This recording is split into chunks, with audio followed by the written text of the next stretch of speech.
In this video, I'm going to show you how to download music from YouTube as MP3 file.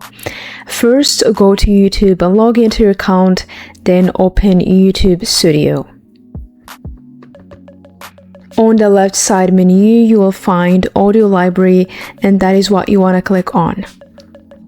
This is where YouTube provides free music and sound effects that you can use in your videos. To find the perfect music for your video, you can filter by genre, mood, artist, duration. It depends on what you want to find.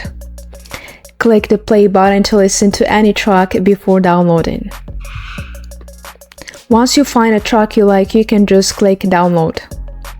It will be downloaded to your device as an MP3. And that is how you download music from YouTube as MP3 files. If this video was helpful, make sure to drop a like and subscribe. Thank you for watching. See you next video.